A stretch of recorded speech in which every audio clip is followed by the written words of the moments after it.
ETF index mutual funds నేర్చుకుని stock మార్కెట్లో రాణించాలనుకుంటున్నారా? వెంటనే ఈ నెంబర్కి కాల్ చేయండి.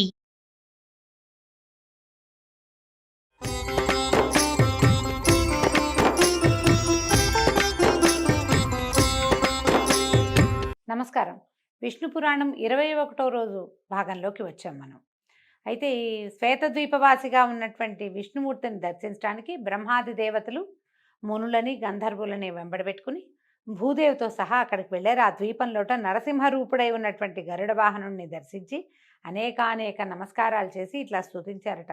చంద్రశేఖర సంస్థుత నమస్తే చంద్రార్కులోచన చంద్రశైలధర పీతాంబర కమలాక్ష కమలామనోహర కమలవాస కమలనాభ ధరణీధర గరుడవాహన దశకంఠ సంహార దశతత్వ బోధక మదనజనక కరుణతో మమ్మల్ని కాపాడు, కటాక్షించు. ఇదిగో భూదేవి దుర్మదాంధులైనటువంటి రాక్షసుల బరువుని మోయలేక వంగి కుంగి బాధపడుతోంది. ఆ బరువును పోగొట్టి ఈ దేవికి సుఖస్థితిని కలిగించు అని పరిపరి విధాలుగా విన్నవించగా విష్ణువు బ్రహ్మను ఆదరంగా మన్నించి భూదేవిని ఓదార్చి, నువ్వు చింతించకు, నీకు కలిగిన బాధని నేను పోగొడతాను అని అభయరూపంగా ఓరడించారట. తన శరీరం నుంచి నల్లని తెల్లని 2 రోమాలను తీసి, ఇదిగో ఈ 2 నా అంశతోటి 2 పురుషమూర్తులుగా ధరలో అవతరిస్తాయి, దుష్ట శిక్షణ శిష్టరక్షణ చేస్తాయి, దాంతో భూభారం పోతుంది. ఇంద్రాది సురలు తమ తమ అంశాలతోటి ఈలలో సూర్యచంద్ర వంశాలలో క్షత్రియవరులుగా పుట్టి యుద్ధాలలో ధర్మ విరోధులైన పగవారిని మట్టుపెట్టి ధర్మోద్ధరణ చేస్తారు. నా భక్తులై సుఖంగా వర్ధిల్లుతారు. నేను ఇళ్లలో వసుదేవుని ఇల్లాలనైన దేవకికి 8వ గర్భాన కుమారుణ్ణై జన్మిస్తాను. నా పేరు కృష్ణుడు. నా పనిగా భూభారాన్ని తీరుస్తాను, కంసాదులను రూపుమాపి లోకానికి క్షేమం కలిగిస్తాను అని అభయం ఇచ్చాడు. దాంతో ఇంద్రాదులు బ్రహ్మమాట మీద మేరు పర్వతం దగ్గరికి వెళ్ళి కార్యాచరణ ఆలోచిస్తున్నారు. ఇప్పుడు మనం ఏం చేయాలి అని వాళ్ళంతా ఆలోచిస్తున్నారు. భూదేవి నా బరువు తగ్గిపోయింది ముందేనని ఆవిడ సంతోషంగా ఉందట. అయితే ఇట్లాంటి ఒక వృత్తాంతం జరిగిందని నారదుడు కలహాసనుడుగా బిరుదు పొందిన వాడు ఆయన ఏం చేశాడు, ఈ విషయం అంతా కంసుడికి చెప్పి వెళ్ళిపోయాడు. కంసుడికి తెలియజేశాట. దేవతలంతా ఒక మీటింగ్ పెట్టుకున్నారు. వాళ్ళంతా ఇట్లా ఆలోచిస్తున్నారు. విష్ణుమూర్తి భూమి మీద పుట్టబోతున్నాడు. ఆ పుట్టబోయేవాడు ఎక్కడో పుట్టడు, ఈ దేవికి మీ చెల్లెలకే పుట్టబోతున్నాడని ఈ వివరం అంతా చక్కగా తూచా తప్పకుండా అన్నీ అందించాడు. అందించేసరికల్లా ఈ వెంటనే కంసుడు చింతకి చితికి మతిపోయిన వాడిలాగా ప్రవర్తిస్తూ ఈ దేవకి వసుదేవుల్ని అంతకుముందు ఇంట్లో ఉంచాడు, ఇప్పుడు తీసుకెళ్లి కారాగారంలో పడేశాడు. ఇలా ఉండగా హిరణ్యకశిపుని కుమారులు 6 విష్ణుమాయ వల్ల వరుసగా దేవికి కన్న కొడుకులయ్యారు. మునుపు తన మాటగా తన అన్న ప్రకారమే వసుదేవుడు ఏం చేశాడు, వాళ్ళని ఒక్కొక్క పిల్లవాడు పుట్టినవాడిని పుట్టినట్టుగా తీసుకుపోయి కంసుడికి అందించేసరికల్లా ఆ దుర్మార్గుడు వాళ్ళని అట్లాగే సంహరించేశాడు. దేవకీదేవి 7వ గర్భం ధరించగా లోకమంతా ఆనందమైందట, ఆనందమయమైపోయింది. భూదేవికి వింత వికాసము విలాసము కలిగేయట. 14 లోకాలు తమ తాలూకు విష్ణుభక్తిని ప్రకటించేసాయట. ఆ సమయంలో విష్ణువు దేవతలు వినేటట్టుగా యోగమాయతోటి ఇట్లా చెప్పాడట, భూభారం పోగొట్టడానికి ప్రయత్నం చేస్తున్నాము. నా తామస గుణ ప్రవృత్తితోటి ఇలవలపై పుట్టడానికి దేవకీ గర్భాన చేరి ఒకడు పెరుగుతున్నాడు. ఆ చిన్న పాపణ్ణి నువ్వు తీసుకుపోయి రేపల్లిలో నందుని సంరక్షణలో ఉన్నటువంటి వసుదేవుని జ్యేష్ఠపత్ని అయిన రోహిణీ గర్భాన చేర్చు. ఈ పని నరమానవుడికి తెలియకూడదు. కంసునికి భయపడి ఒదిగి ఉన్న దేవకి కడుపు దిగజారిపోయిందని అందరూ అనుకుంటారు.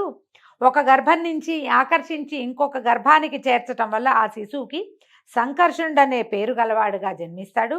వెండి కొండలాగా తెల్లని మేనుతోటి జన్మిస్తాడు.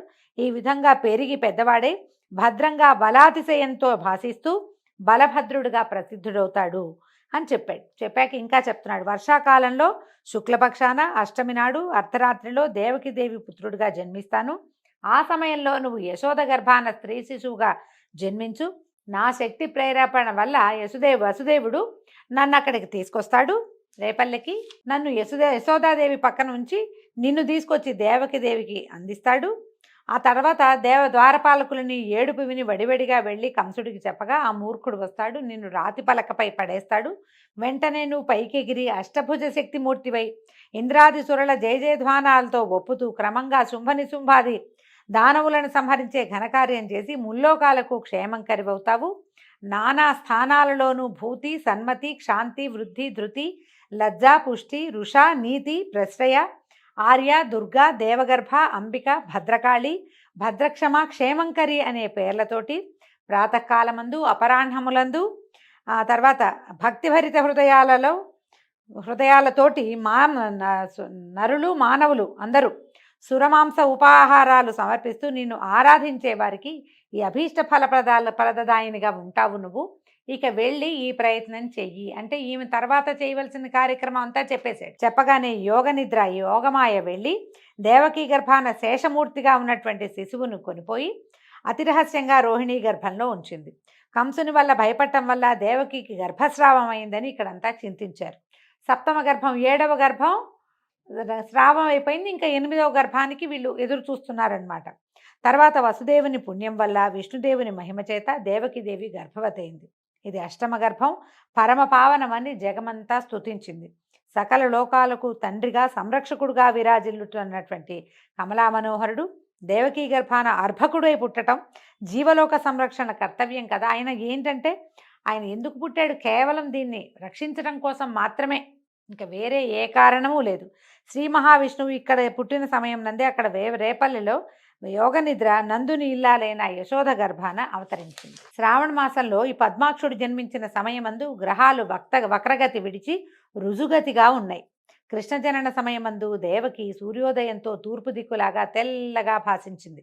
ఆమె తేజస్సు చూసి చూడలేని వారైన ఇంద్రాదులు ఆకాశాన్ని నుంచి ఇట్లా అన్నారట, లోకాలన్నీ తన కడుపులో ఉంచుకున్న ఆది విష్ణువు ఇప్పుడు నీ గర్భాన చేరాడు, నీవు ఇప్పుడు జగన్మాతవవుతున్నావు. పరమపురుషుడు పుట్టే సమయంలో నీకు ఏ ప్రసవ సంబంధమైన ఏ బాధ లేకపోవుగా కానీ అనేక విధములైన మంగళవాక్కులు పలికారట. ఆ సమయంలో నల్లని మేను, పున్నమి నాటి చందమామను పోలిన మోము, విశాలమైన వక్షంపై మచ్చ, తెల్లని తామరల్లాంటి విశాలమైన నేత్రాలు, కరుణను స్ఫురించే చూపులు, నడుమున పచ్చని పట్టుపంచ, మోకాళ్ల వరపు నిడుపుగా ఉన్న 4 చేతులు కలవాడైనటువంటి లోకాలని పరిపాలించే పరమపురుషుడు బాలుడై దేవకి గర్భం నుంచి ఉదయించాడు. పరమాత్మ చతుర్భుజుడయే జన్మించాడని చెప్తున్నారు. సకల భువన రక్షకుడైన పుండరీకాక్షుడు శంఖచక్ర గదాభయహస్తుడై పుట్టిన సమయంలో అన్ని లోకాలు ఆనందభరితాలైనాయి. సాధుజనులు సంతుష్టులయ్యారు. చల్లని గాలులు వీచాయి. యమున మొదలైన నదులు అత్యంత ప్రశాంతంగా ప్రవహించాయి. సముద్రాలు ఉప్పొంగాయి. గంధర్వుల పాటలు, అప్సరల ఆటలు ముచ్చటగా వినవచ్చాయి. దేవతలు పుష్పవృష్టి కురిపించి దివ్య దుందుబులు మ్రోగించారు. యజ్ఞాలు సలక్షణంగా వెలిగే అగ్నులతోటి భాషించాయి. మేఘాలు మెల్లగా ఉరిమి చల్లగా వర్షించాయి. ఆ సమయంలో దేవకీ వసుదేవులు ఆ దివ్యమూర్తి యొక్క మహిమను చూసి అమితాశ్చర్యానందాలతోటి మొక్కి ఇలా అన్నారు, దేవా హరి సకలలోక సంస్తుత్య, సకల జగన్నాథ, శ్రీనాథ, భూనాథ, నీవు మా బిడ్డవై జన్మించడం నిజంగా మా అదృష్టం. నీ తేజస్సు చూసి కంసుడు వచ్చి అదరి బెదరి మమ్ము బాధిస్తాడు కనుక ఈ రూపం విడిచి సామాన్య మానవ రూపంతో శిశువుగా ఉండు నాయనా అని ప్రార్థిస్తే హరివారిని కరుణించి భయపడకండి, వాడి చలం బలం హరించడానికే నేను ఇలా మీ బిడ్డనే అవతరించాను అని తన అసామాన్యమైన రూపాన్ని ఉపసంహరించుకుని సామాన్య మానవ శిశువుగా కనిపించాడట. తర్వాత వసుదేవుడు ఆ బాలుని తీసుకొని బయలుదేరాడు. చెరసాల నుంచి బయటకు వచ్చాడు. సమయం నడిరేయి. ఆ దేవుని మాయాప్రభావం వల్ల నగరంలోనే కాక చెట్లపై ఉన్న పక్షులు కూడా గాఢ నిద్రా పరవశులు అయిపోయినాయి. చెరసాల ముందున్న భటులు, రాత్రి నగర వీధుల్లో తిరిగే రక్షక భటులు, కోటలో కాపున్న కొలువుకాండ్రు అందరూ గాఢ నిద్రా పరవశులయ్యారు. వసుదేవుడు వెలుపలికి వస్తున్నప్పుడు తాళాలు, గడియలు వాటంతటా అవే విడిపోయాయి. సర్వము విష్ణుమయంగా, విష్ణుమాయామోహితంగా ఉంది. ఆ సమయంలో దట్టంగా మెరుపులతో, ఉరుములతో మింటికి కంటికి ఏకధారగా గాలివాయన కురవడం మొదలుపెట్టింది. త్రోవలో దేవకీ బాలునిపై చినుకు పడకుండా 1000 పడగల గొడుగుని అనంతుడు పైన ఛత్రంగా పట్టాడు. అంత వాన కురుస్తున్న యమున వసుదేవునికి మోకాలి బంటి నీటి దేవైంది. అలా అనాయాసంగా నదిని గడిచి అవతలి గట్టుకు చేరాడు. శ్రీహరి భక్తులకు సంసార సాగరం అరికాలి బంటి అవుతుందంటే మరి ఆ హరికి తండ్రి అయిన వసుదేవునకు యమున మోకాలి బంటి అవ్వటం ఏమి విచిత్రం కాదు. ఎవరైతే భక్తులుగా ఉంటారో వాళ్ళు ఈ భవసాగరాన్ని సులువుగా దాటేయగలుగుతారు. పాదాలతో దాటేస్తారు ఏం కష్టం లేకుండా. అలాంటి ప్రభువుని మోసేటువంటి తండ్రికి యమున ఎంత చిన్నదిగా అయినా ఉండుండొచ్చు. ఆ జడివానలో అంధకార బంధురమైన ప్రకృతి తోడుగా వసుదేవుడు ముందుకు వెళ్తూ యమునను దాటి స్నానాల రేవు వద్ద నందాదులను కొంచెం దూరంలో చూశాడు. వాళ్ళంతా పన్ను చెల్లించడానికి కంసుడి వద్దకు వెళ్తున్నాడట. తన సమాచారం వారికి చెప్పడం ఆ సమయంలో తగదని చూసి చూడనట్టుగా చాటుమాటుగా నడిచి రేపల్లెలోకి ప్రవేశించాడు. నందుడు నగరంలో లేడు. వాళ్ళంతా తెల్లవారుజామునే లేచి రాత్రి లేచి నడిచి మధురానగరానికి వస్తున్నారనమాట. అలాగే నందుని మందిరానికి వెళ్ళాడు. ఆ సమయంలో దుర్భరమైన ప్రసవ వేదనతో యోగ నిద్రా మహిమ చేత మైమరచి తనకు పుత్రికా జననమైందనే విషయం కూడా తెలియక యశోద నిద్రాముద్రితంగా ఉంది. వసుదేవుడు మెల్లమెల్లగా లోనికి నడిచి వెళ్ళి ఆ ఆడబిడ్డను తీసుకుని తన కుమారుని అక్కడ ఉంచి వెలపలకు వచ్చాడు. రేపల్లెలో ఆ చీకటి రేయిని తెలివిగా ఉందనిలేం. ఆ చీకటి రేపల్లెలో ఎవ్వరూ తెలివిగా లేరు. రేపల్లంతా నిద్రా ముద్రలోనే ఉంది. నేను నందుని ఇంట్లో నుంచి శిశువుని ఉంచి బయటికి వచ్చిన వసుదేవుడు వెనుదిరిగి మళ్ళీ యమునను దాటి చెరసాలలో ప్రవేశించాడు. శాలలో ప్రవేశించంగానే చెరసాలలోకి వెళ్ళగానే ఈ కుమార్తె కెవ్వుమని ఏడ్చిందట చంటిబిడ్డ. అంతలో కావలివారు లేచి లోపలికి వచ్చి చూశారు. బిరబిరా కంసుని వద్దకు పోయి దేవకీదేవి ప్రసవించినట్లు చెప్పారు. ఆ మాట విని కంసుడు నిప్పు తొక్కినట్టుగా ఉరికి వచ్చి గండు పిల్లిలాగా పురిటింట్లో దూరాడట. లోపలికి వచ్చేసాడు. పురిటింట్లోకి సాధారణంగా పురుషులు రాకూడదన్న నియమం ఉంటుంది. ఈయన పురిట్లో ఇంచే పసిబిడ్డల్ని చంపటం మొదలుపెట్టాడు. ఈ ఆఖరి శిశువు, ఈ అష్టమ గర్భం తన ప్రాణాలకి హాని కలిగిస్తుందని తెలిసి ఇంకా వసుదేవుడే శిశువుని తెచ్చిచ్చేదాకా ఆగలేదట కంసుడు. లోపలికి పరిగెత్తుకుంటూ వచ్చేసాడు. వస్తే ఆమె చూడగానే దేవకీదేవి వేడి నిట్టూర్పులు పొడుస్తూ కలతపడిన మనసుతో వణుకుతూ కన్నీళ్ళు ఒత్తుకుంటూ, అన్నా, నీ చెల్లెల్ని ఆడబిడ్డతో ఆనందము మొగకూనలతో ముచ్చట పొందలేని దౌర్భాగ్యురాలనయ్యాను. నా ముద్దుల కుమారులని 6గురిని నిర్దాక్షిణ్యంగా దిగమింగావు. ఈ ఆడబిడ్డ 8వది మగ శిశువు కాదు. ఆ 8వ గర్భాన శిశువు మగవాడు నిన్ను సంహరిస్తాడని విన్నావు, కానీ ఇది ఆడపిల్ల అయింది. ఇంత చిచ్చు పెట్టావు కడుపులో, దీన్ని ఆర్పు, ఇప్పుడైనా ఈ బిడ్డను చూసుకుని నన్ను బతకనివ్వు అని ఎంతో చింతిస్తూ ఉంటే ఆ బాలింతరాలి మాటని చెవిన పెట్టకుండా మూర్ఖుడు ఏం చేశాడు, ఆ పురిటి పసిపాపని దేవకి చేతుల్లోంచి బలిమిగా లాక్కున్నాడు. బలంగా లాగేసేట.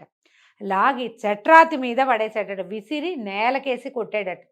కొట్టేసరికల్లా ఆ పాప చప్పున పైకెగిరి ఆకాశం మీద భయంకరాకారంతో నిలిచి భీకరాయుధాలు ధరించి 8 భుజాలు కలిగిన స్త్రీమూర్తిగా వికృతంగా నవ్వుతూ అదిలిస్తూ ఇట్లా అంది, ఏరా, నన్ను హింసించాలనుకుంటున్నావా? అది నీ వల్ల అయ్యే పనేనా మూర్ఖ?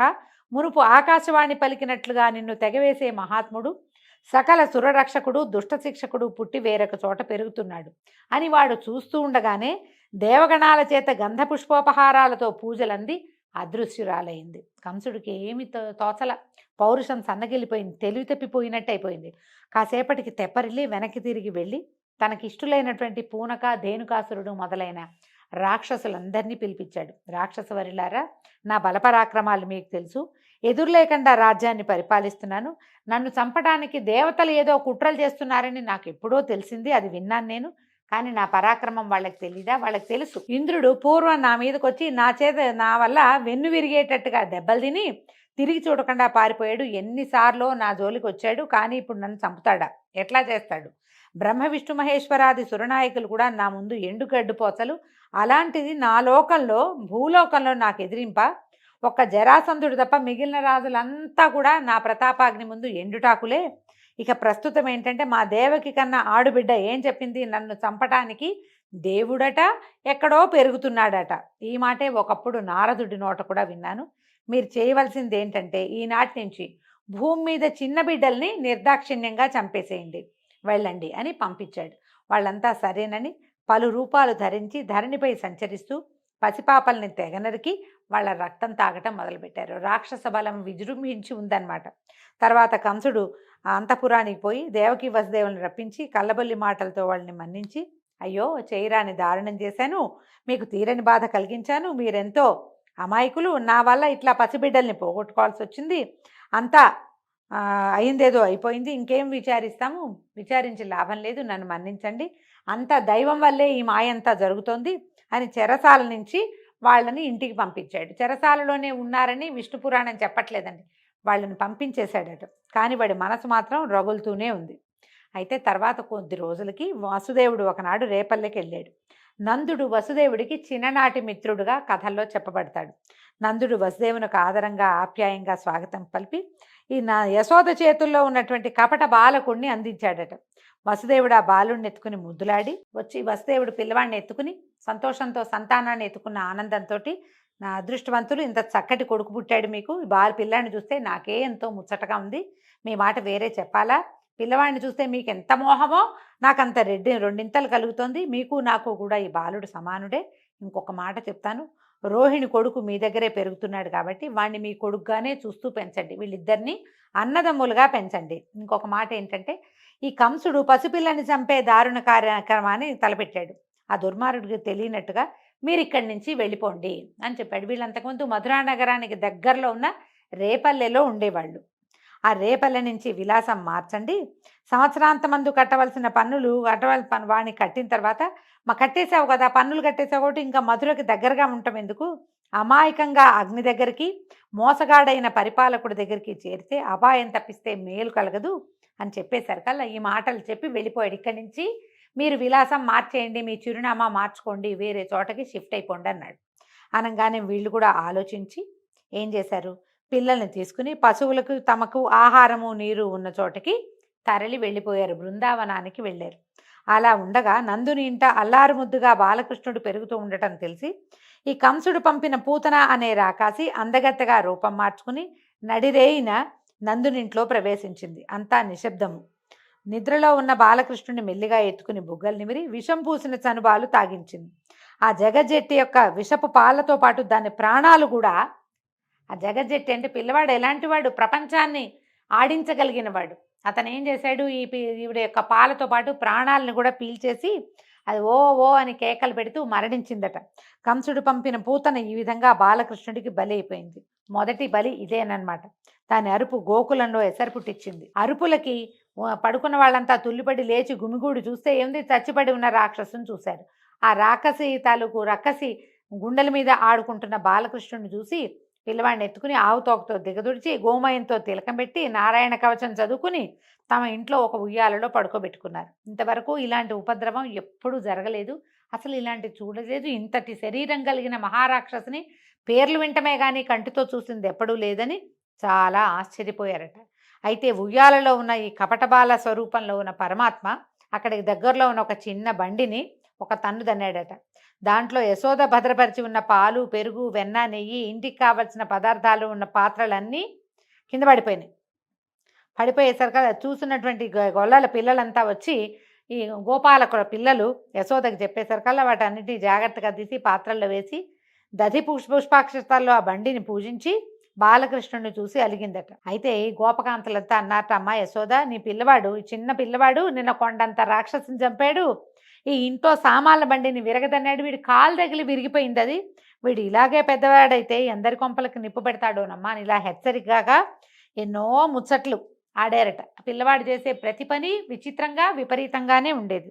తర్వాత వసుదేవుడు రోహిణి కుమారుడైన బలభద్రుడికి, దేవకీనందనుడైన కృష్ణుడకు నామకరణం చేయాలని సంకల్పించి కులగురు అయినటువంటి గర్గాచార్యుణ్ణి ఆహ్వానించి విషయం చెప్పి గోకులానికి పంపించాడు. గర్గుడు నందుని మందిరానికి వెళ్ళాడు. తనంతట తాను చూడ్డానికి వచ్చినట్టుగా చెప్పాడు.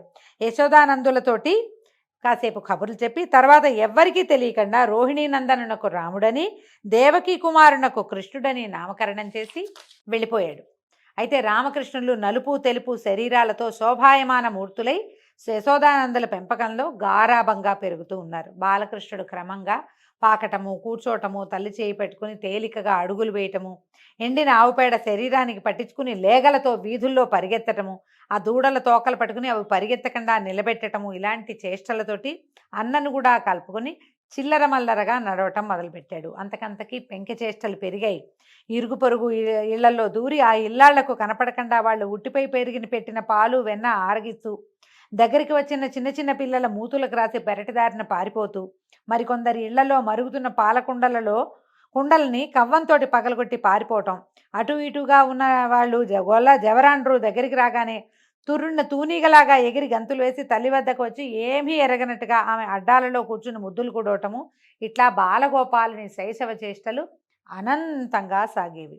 అయితే ఒకనాడు ఇలా కృష్ణుడు తనని చూసి ఇంట్లోంచి పారిపోయేసరికల్లా చూసినటువంటి ఒక వ్రజభామిని నలుగురితో ఆలోచించి వచ్చి యశోదాదేవిని, ఏమిటమ్మా ఇలాంటి కొడుకుని కన్నావు, మా ఇళ్లలో జ్వరపడుతున్నాడు, మీ ఇంట్లో వెన్న లేదా, మా ఇంట్లో ఉన్న వెన్న అంతా తినేయటము, విరజిమ్మేయటం, ఇంత అల్లరా, ఇంత చిన్నపిల్లలు ఎవరైనా ఇంతంత అల్లరి చేస్తారా, మమ్మల్ని ఇంట్లో శాంతి లేకుండా చేస్తున్నాడు, అసలు ఎన్ని దుడుకు చేష్టలో, మీరేమో మా కులానికి పెద్దవాళ్ళు, అతని భార్యకి నీ కొడుక్కి నీకేం చెప్పగలం మేము, మీ అబ్బాయి మంచివాడు కాదండి అని ఈ వెన్నపు అతని వేళ్ల ముద్రలు ఉన్నవన్నీ గిన్నెలు పట్టుకొచ్చారట. ఈ వెన్న ముద్రలు వెన్న పట్టుకునే చేతితోటి బిందెలు పట్టుకుంటే వాటి మీద చేతి ముద్ర పడుతుంది కదా! ఈవిడ ఏం చేసింది, ఆ ముద్రలు బిందెల మీద ఉన్నవి, బుంగల మీద ఉన్నవి అన్నీ పోల్చి చూసి కేకలేసింది కుమారుడిని. మన ఇంట్లో ఇన్ని సమృద్ధిగా పదార్థాలుంటే నువ్వు ఇతరుల ఇళ్లల్లోకి ఎందుకెళ్తావు? ఇలాంటి పనులు చేయొచ్చా?